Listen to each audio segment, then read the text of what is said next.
इथे फक्त दागिने नाही तर पिढ्यानपिढ्यांचा विश्वास मिळतो. परंपरेची झळाळी आणि विश्वासाची खात्री. कैलास अडगावकर ज्वेलर्स, दत्त मंदिर बस स्टॉप, नाशिक रोड.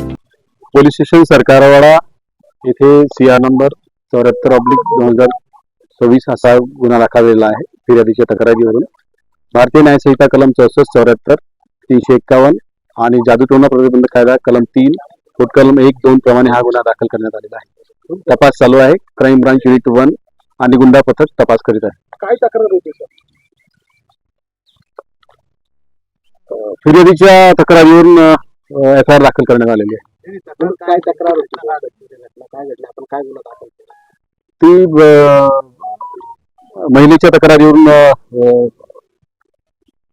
गुन्हा दाखल करण्यात आलेला आहे. पहिलं नेमकं काय फिर्यादीमध्ये म्हणणं काय होतं? काय तक्रार काय होती तेवढंच होतं. शारीरिक शोषणाबद्दलची तक्रार. सर कुठले कलम? भारतीय न्याय संहिता कलम 74, 64 आणि जादूटोणा प्रतिबंधक कायदा कलम 3, 2, 1 प्रमाणे गुन्हा दाखल केला आहे. तर जो आरोपी आहे तो आरोपी नेमका कोण आहे, तो काय करतो, त्याची पार्श्वभूमी काय आहे, ती महिला त्याच्याकडे का जात होती? सध्या तपास चालू आहे. फिर्यादीचे नाव होऊ नये म्हणून जास्त डिटेल देता येणार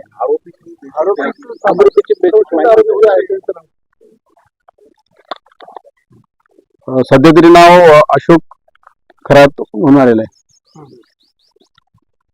किती महिलांच्या तक्रारी आहेत? सध्या एकच तक्रार. नेमकं काय प्रॉब्लेम काय नाही, अजून काहीच निष्पन्न जस गुन्हा दाखल झालेला आहे. अजून तपास चालू केलेला आहे.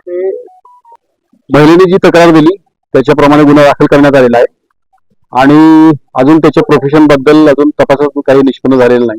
आज नेमका पहिलाच दिवस आहे. तपास सुरू आहे. तर काही व्हिडिओ देखील आहेत, मोठ्या प्रमाणात व्हिडिओ आपण जप्त केलेले आहेत, CCTV म्हणा किंवा इतर, त्याबद्दल काय माहिती? सध्या तपास सुरू आहे. अजून बहुतेक कोणताही पुरावा आपण जप्त केलेला नाही.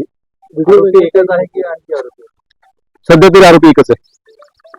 महिलेने जी फिर्याद दिलेली आहे ती मी आपल्याला आत्ताच सांगितलं की त्याने शारीरिक शोषणाबद्दल तक्रार दिलेली आहे आणि तिच्या प्रायव्हसीच्या कायद्याप्रमाणे जास्त ओपनली बोलता येणार नाही.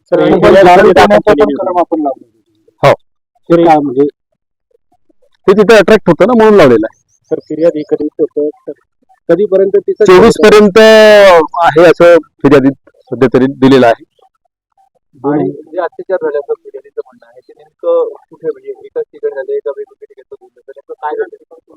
प्राथमिकता तरी एकाच ठिकाणी झालं तर दिसते. तपास अजून सुरू आहे. NCN न्यूज साठी रोहन दानी, नाशिक.